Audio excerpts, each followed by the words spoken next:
Araka ny fanambara tamintsika teo dia nitondra ny fomba fijeriny mahakasika ny fandavan'ny CES ny antonta taratasy fangatahana fanolotoerana ny candidat Ramatoa Ravalomanana ny mpiara-dia aminy dia tsy iza akory izany fa ny ministra ny fambolena Andriamatoa Ravatomanga Roland manoloana ny feo mandeha amin'izao fotoana izao amin'ny siny fivakisana eo amin'ny Ankolafy Ravalomanana. Tena mafisy ity ministra ity fa tsy mivaky velively ny Ankolafy Ravalomanana dao raha tsika izay fanikevitra izay.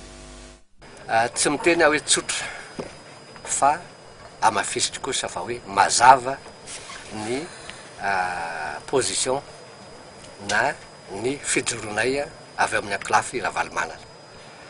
Niezaka zahay andeha ampandroso ny firenena hitarika antsika rehetra, hitarika amin'ny vahoaka malagasy andeha ho any amin'ny fifidianana. Ny angatahanay kosa ny fifidianana demokratika. Averiko samafisitro zay demokratika zany hoe tsy manavaka fa rehefa olona manana ny zom-pirenena malagasy tsy voasazy ary vonona dia afaka manolo tena, mampalahelo mahagaga fa nitsakitsahana ny lalàna malagasy rehetra. Tô ny olona avy any Dilambato ndray, tô ny vazaha, tô ny afrikanina ndray no mibaiko antsika malagasy, mampalahelo.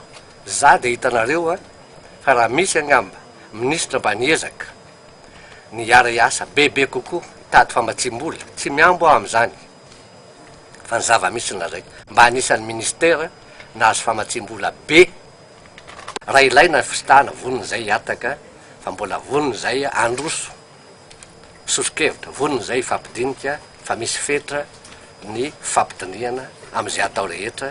Ny Ankolafy Ravalomanana andeha mijanona ho iray, mijoro iray, zay no Ankolafy matanjaka ny Ankolafy matanjaka rehetra na eto amintsika eto Madagasikara na ny Frantsa na ny États-Unis na ny Allemand, ny Allemagne naiza naiza, misy foana ny atao hoe tendance, misy ny hoe zao ny hevitro, zao ny tiako hitondrana ny antoko na zao ny tiako hitondrana ny Ankolafy.